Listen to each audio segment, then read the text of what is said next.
So just to go through the kind of idea that we hope to keep repeating in this presentation, we talk about ideas and principles first, and then try to talk about some applications.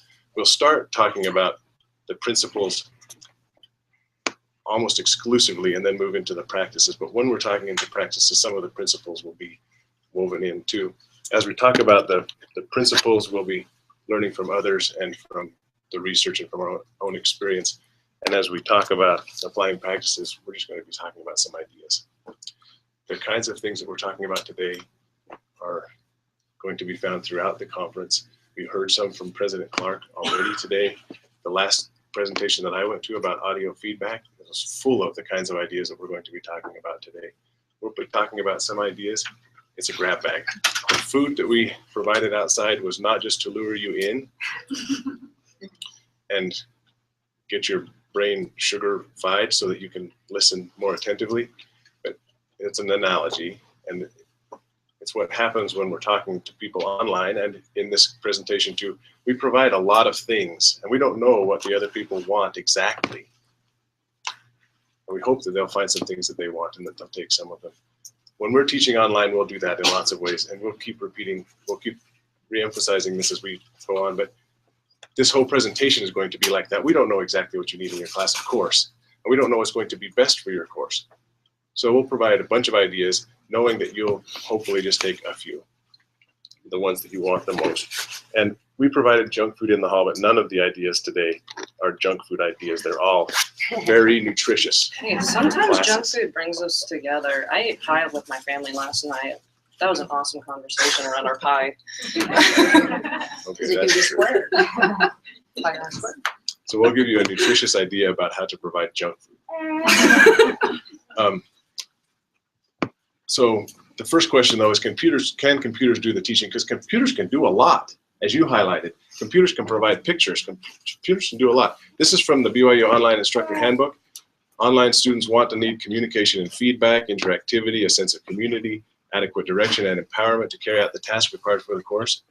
It could be argued that computers can do a lot of that, right? Computers can provide feedback right now, especially for multiple choice questions. You can get instant feedback. Even if you're in a class of 150,000 students, you can get instant personalized feedback from a computer. Computers can provide smart communication, as this brother mentioned. They can facilitate the development of community. We all have online communities that we're part of, and they can provide direction and information. Who hasn't watched a YouTube video to see how to do some project at home? It could be argued computers can do all of this stuff to one extent or another. But there are some things that computers can't do. I think that's what our whole conference this time is going to be focused on. What can computers not do? Well, arguably match the difficulty of questions to students' level of understanding. Although some computer programs can pretty well help students progress from where they're at. Similarly, computers can't really fine-tune feedback and adaptive teaching to incorporate the nuances of a student's personality. And maybe more importantly, and this touches on some of the things President Clark was talking about, computers can't be nurturing. Not really nurturing. Lepper and Wolverton reported a study where they interviewed and watched a bunch of the most effective tutors, and they identified the 8 or so characteristics of the tutors that were making the biggest difference to the students. And in that list, nurturing figured prominently and pretty high. Students did better. They achieved more highly when their tutors were nurturing. And computers can't do that. And we could talk about a lot of things that computers can't do, but to encapsulate it, a computer can't be a person. And here's something that is maybe we probably all know intuitively, but maybe we should just get out there. Computers can't be known to be a person. A student can't know that their teacher is a person, and knowing that your teacher is a person makes a difference, not just having a person there to perform the tasks that only people can do, but for the students to know that there's a person that they're interacting with influences their education. So one of the things that to be known to be a person, especially here at BYU-Idaho, is to be able to feel the spirit. You cannot feel the spirit from this table. You cannot feel the spirit from a projector, but you can feel the spirit from a person. And when they feel that spirit that comes from us, even if it's across great distances, I mean, God doesn't care about distance. He doesn't really care about time. They can feel that. And that is an element at BYU-Idaho that a lot of other universities don't have, because we have the spirit. And you can make yourself be known to be a person. And when you do that, you get comments. Oops, wrong computer. Sorry. Okay. You get things like this. Thanks to her interest in my learning, I try very hard not to disappoint her. So the part of this is they're trying hard not to disappoint me. Okay. And that extra student learning comes from not only the student, but the teacher reaching out too. Because can anybody force a student to participate in your class?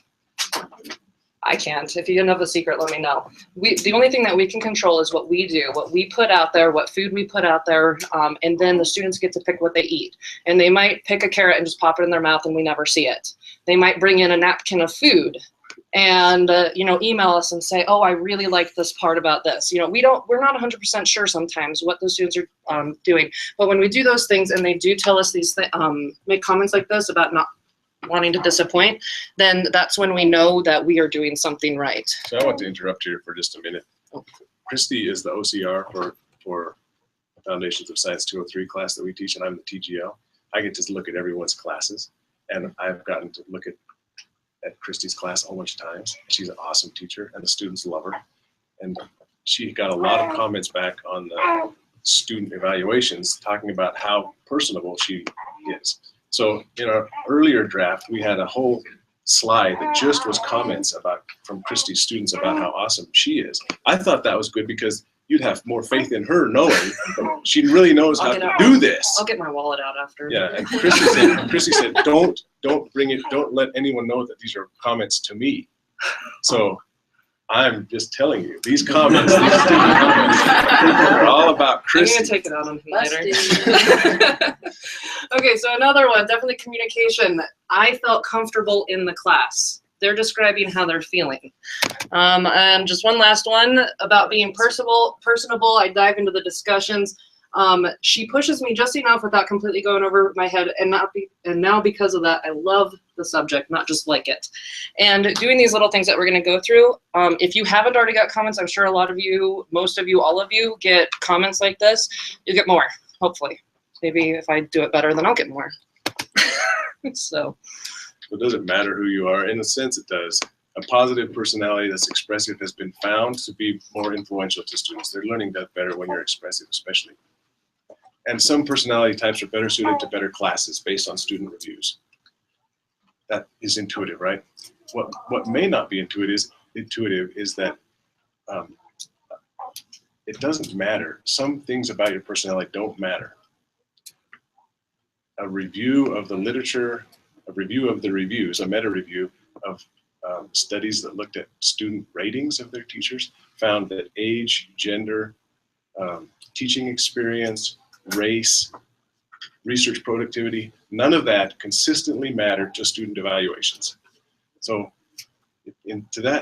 just to a large degree, your actual personality and who you are doesn't matter too much, but how you interact with the students, that matters a lot. So in a way, for people like me, I think that's hopeful because the students really don't have to know all my stupid parts. I can present to them the person I want to present to them, and I know what that kind of person is. So I can be, in a way, I'm a person, and I don't want to advocate not being real. We need to be real and vulnerable, but at the same time, what they're dealing with is an avatar. It's not really the whole messy us, and that's good to know, I think. And even if they did know the whole mess, yes, the point is they wouldn't care. They wouldn't care if we were old or young or black or white or whatever. Yes. Okay, so this comes from comes from the handbook, right, I think. One of the ways that the spirit of Ricks is manifest is through the application of spiritual gifts that come through the Holy Ghost. I mentioned this before about we can put the spirit out there and do the things that the students need to do. President Clark made a comment, or Clark Gilbert. President Gilbert, sorry. I'm saying Clark too. Sorry. said it would be easy to look for ways to help learners learn alone using the wonders of technology. And then, skipping a paragraph, he said, the climbs to the places where God would have us go are never for us alone. And Christ is there for us. And he knows the things that we need to do. He knows the things that our students need. And so we're not there alone. The students are not there alone. We need to be there for them. We have a handout online. I thought that they would have it in paper form here. At least I requested it, but that's okay. There is a TED Talk on the handout. I encourage all of you to go and look up that TED Talk afterwards. It's on our handout. It's just at the bottom. And it is an awesome video. It's 7 minutes long, so it's not going to kill you. You know, do it for, like, go to sleep or something. I don't know. But this comes from Linda Client-Wyman. And we must never forget, I'm going to change this a little bit, that every single one of our students is a person, often scared by what the world tells them that they should be. And if nobody told them that they love them today, remember that we do. Now, are we going to go out and just tell our students, love Sister Parkinson? Anybody feel comfortable doing that with their students? We can't come out and actually say, you know, we love them. I do. Do you? You have that kind of a personality. About halfway through, I've gained enough of a rapport with them, and I say, well, then why are you I here? love you all. Why are you in this Because presentation? I want to I'm get just better. kidding. Okay, some people, I guess, can get away with that. I don't feel comfortable coming out and just saying I love you or signing an email, love Sister Parkinson. I can't do that. It's just not in me. But by the things that we do, we need to show them that we love them and that we care about them, that we want them to succeed, that we are helping them pursue their dreams. So, is this one more? Oh, okay. So again, I think Arthur mentioned this earlier. We're going to present a whole list of stuff here now, ideas, and we want you to go for the gaps. Don't pick all of these because it's going to overwhelm you. Go for what things that you're comfortable with. We're going to present a bunch of practices that you can implement in your classrooms, and just pick what works for you. Try things out. If it doesn't seem to work for you, try other things, because a little bit of everything is just too much. You've got to simplify it. A lot of people say more or less is more. So please do that. So we do know that a lot of what we say is nonverbal. A theme for personalizing or humanizing our classes, for helping students to know that we're people, for not being zombie instructors, is that we have to explain to them the nonverbal cues that they would get if we were talking to them face to face. If this is right, 93% of our communication is nonverbal. Whether it's 93% or not, we all know that the information that we're getting from the other person has a lot to do with not just what they're saying, not the words. Online, there's a translational distance that exists because the students get our text and they have to translate that into something that means something to them. So at the very least, they're just translating, trying to get meaning out of the words, which is hard if you don't really know what the other person is doing and looking like. But they're also, I believe, interpreting our body language and the nonverbal cues from what we write. And we just have to understand that they're going to be doing that. So I think that we need to be consciously finding ways to explain to them those cues that they're familiar with and that we're all familiar with that they can't really get, so that we can lessen that translational distance. This is really similar to me to dealing with God, because there's a translational distance with him too, right? And we don't, most of us don't see him face to face, and we don't really understand his body language, but many of us feel like we can understand him as a person, as a being, as an entity who loves us deeply. So will you get your papers out again and your pencils? And will you think of some scriptures that teach you about God's love for you, about his concern for you? Not ones where he's saying it, because computers can claim it. But how do you know God as a person? How do you overcome that translational distance with God?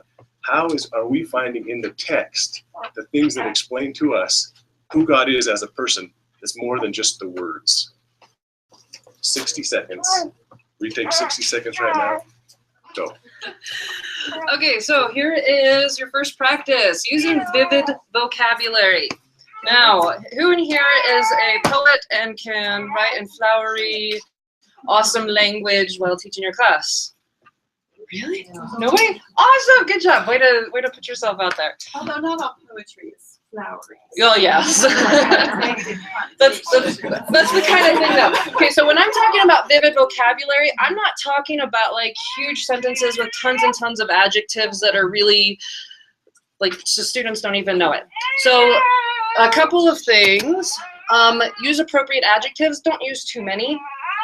My favorite thing to use is the thesaurus, but the part of the thesaurus is you don't want to use words that students aren't going to know, especially since we're getting more and more students that are international. Make sure that you're using words that are correctly used in the context. Don't use a word that you don't know how to use, but go out there and get them. Okay? Choose vivid expressive language. So when you are talking to them, you can tell them how you feel.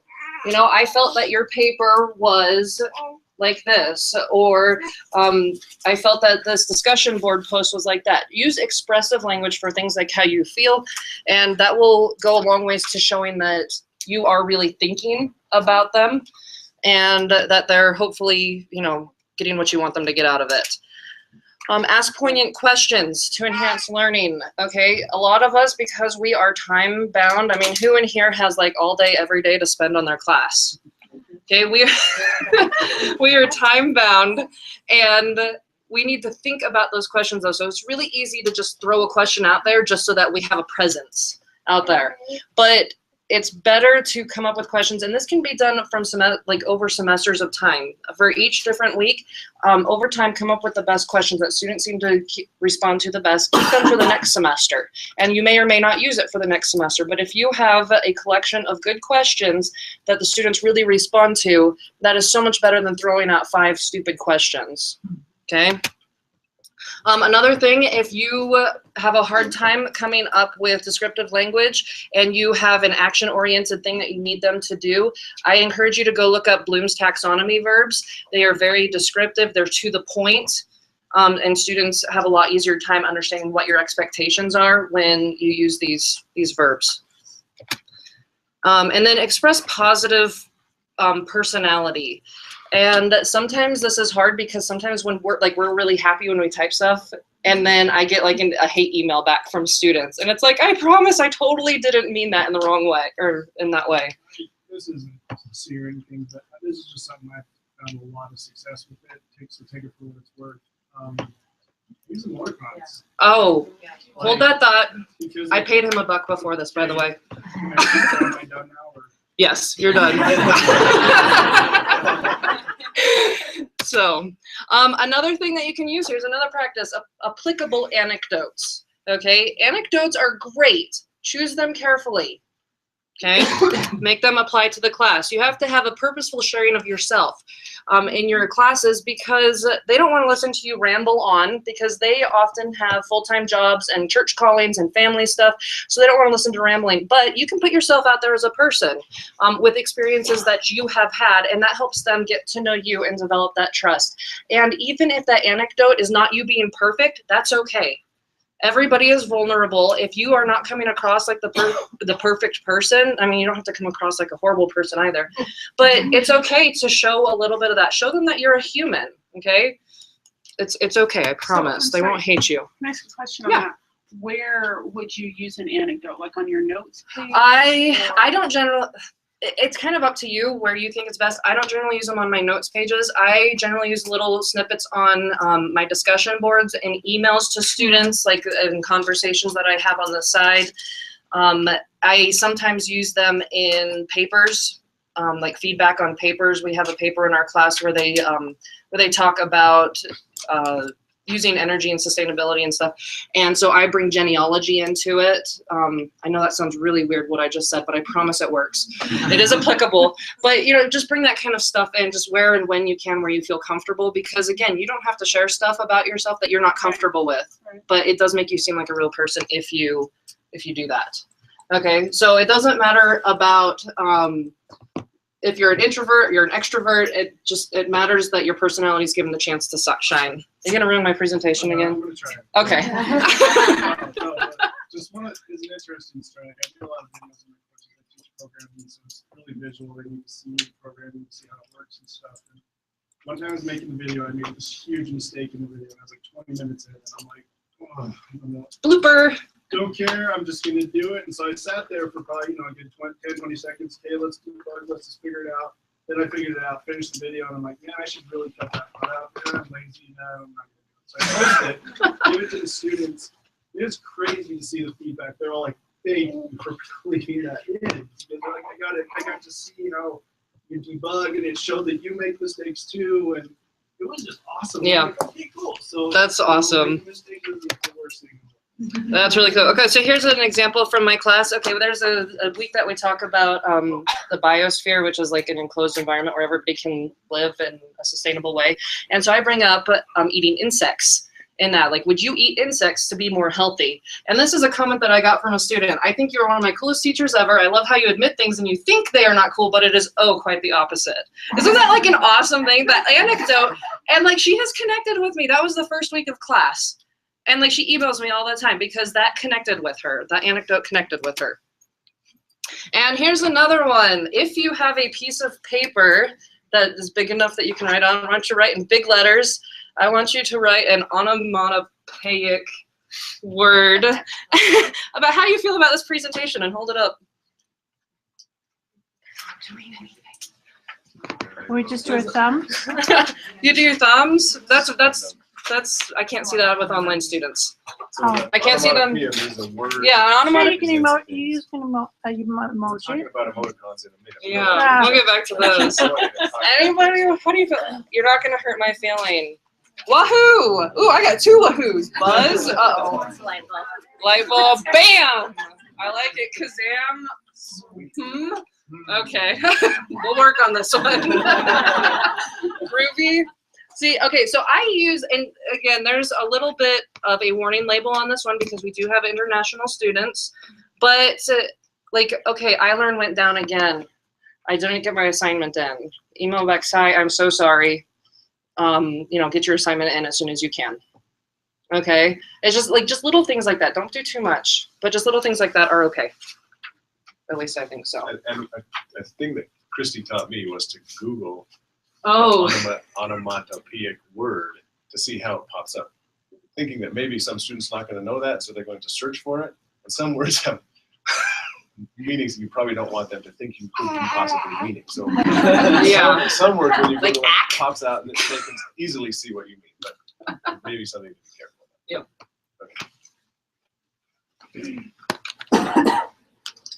about. Yep.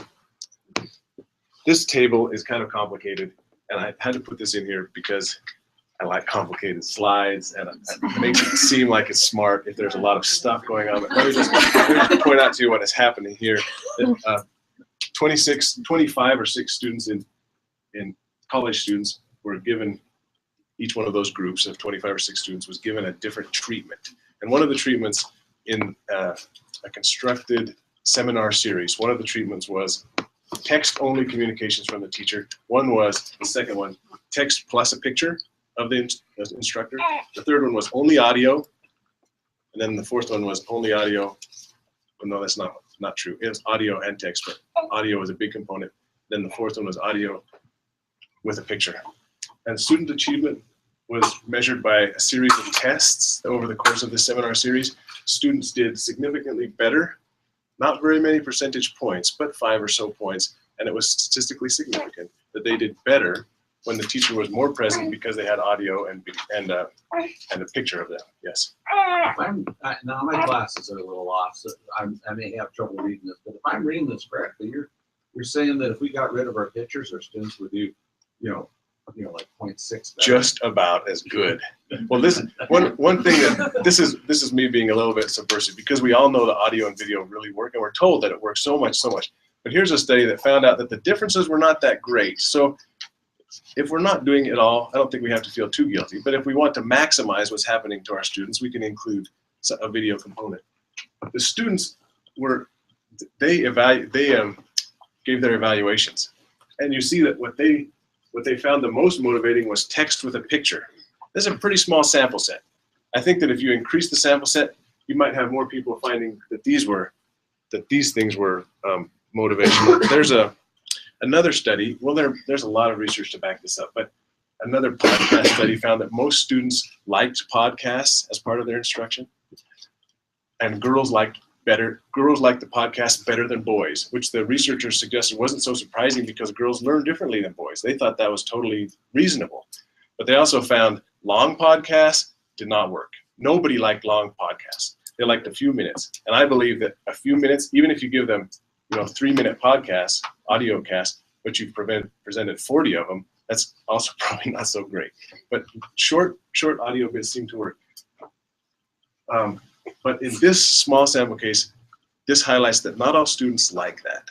And these students were motivated by text and a picture. And their evaluation about whether or not the tutor was knowledgeable wasn't affected by the picture. In fact, none of this was statistically significant, but you can see that their ratings with the picture were a little bit lower than without the picture for thinking that their instructor was knowledgeable. I don't know for sure because I didn't see the pictures, but I interpret that to mean the picture probably didn't look very smart. You probably had a dumb-looking person on there. So if you're going to share a picture, maybe choose carefully, or use Einstein or someone that they're going to interpret in the right way. But at the same time, I think it's important to be real to them. Like we talk about Yellowstone one week, and I have a picture of me in front of the Yellowstone Falls, and my hair's kind of blown a little bit, but that's cool, like they know that I'm a person and I visited what we're talking about, so that's kind of cool. Okay, again, on the handout that you can get online, you will find this diagram with all these brains. I think it's pretty self-explanatory that people learn in different ways. But the couple things that I want to just put out there about this is to promote expectations and beliefs that optimize motivation. Okay, so this is engagement, and then optimize relevance, value, and authenticity. Because don't put tons of junk out there. Okay, keep it simple. Keep it to things about the class mostly. I mean, we'll talk about a few things in a few minutes, but you got to have it relevant to the students because again, they don't have a lot of time. In order to provide multiple means of representation, you can illustrate through multiple media. Like Arthur just mentioned, alternate between auditory and visual stuff. I had a student that was blind last semester, and so the visual stuff didn't work for her. She uses a screen reader to go through everything, and I had to change some stuff in my course because I had never thought about that before. So it's important that we go through all these different things. And then for action and expression, we need to vary the methods of response. Okay, sometimes it's almost faster for me to just make a quick screencast, and even if I say a couple of times in it, that's okay. I mean, if it's like full of it, then you might want to redo it. But I mean, who here has like never not redone a screencast? Like, I didn't like that one, I'm gonna do it again. So, but I mean, it's okay to have a little bit of that in there.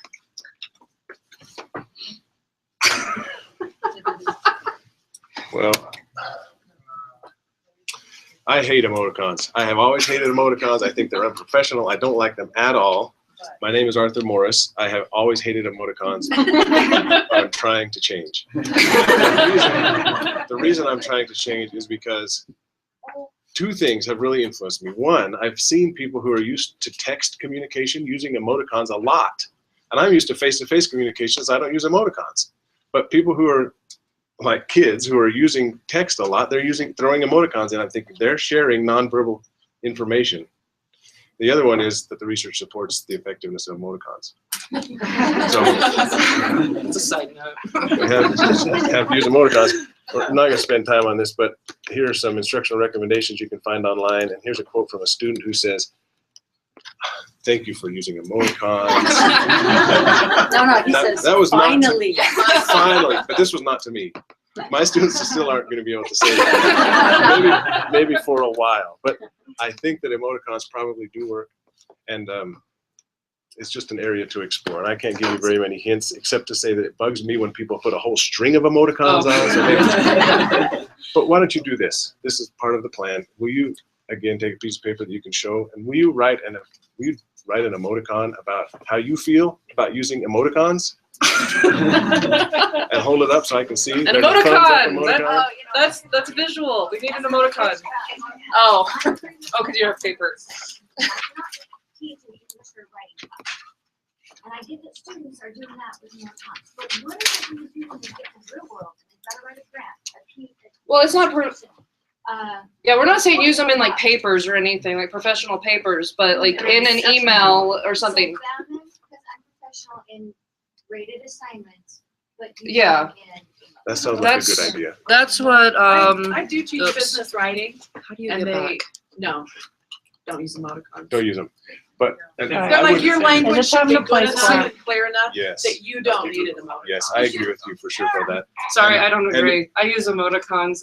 I use smiley faces in my personal emails. I don't, and I sometimes use them in feedback. I don't use it in a professional paper, and I don't let my students use them in actual papers that they turn in. But if, I don't know, I'm from a younger generation. Oh, I thought that's what you meant. Yeah, professional paper in technical writing or something, don't use them at all. But let's see, who did it? Aaron, maybe Aaron, who's the aim for our class. Maybe you did this to me. Someone recently wrote a message to me and put a smiley emoticon on the end of it. Oh, I hope it wasn't me. And I really, or maybe it wasn't, maybe it was Kristie, but It was someone did probably it. me. And I really use liked it. emoticons, It didn't I come confess. across to me as unprofessional. It came across to me as them trying to explain, to soften Yeah. something that could have been a little bit critical. But That was again, me then, for sure. so this one is a really easy one for me to downplay because I have always thought emoticons were not so great. So I have to be careful not to say too much negative about them. But I do think that emoticons are one example of a tool that we can use and that probably is worth considering. But Just it might consider it. not be one that each one of us wants to incorporate fully. I think a lot of the problem with emoticons is that people either accept them or ban them in a general sense. When in business world, I deal with a company that has over 130,000 employees around the world, and we use them in our chats. We have an instant message. We use them a lot. We use the text to type, if you will, just LOL and so forth. You would think that we were all sitting there with our phones texting each other. Unfortunately, some people are, because you can do that as well. But when it comes to our documents that we're sending out to customers, whatever, those will be banned. So I think it's a matter of where do you use them and how do you use them. If we learn to do that properly, I think it's just as important to teach the students that when using them. So if they use them inappropriately, to let them know this location it's appropriate, this method's appropriate, this location's not. Yeah. So And one thing I would say, if you do use them, keep to the very basic ones. Don't do all like the crazy ones that nobody knows what they mean. Keep to your basic ones. So I'm going to just take this one real quick. Honest humor. Humor is a characteristic of people.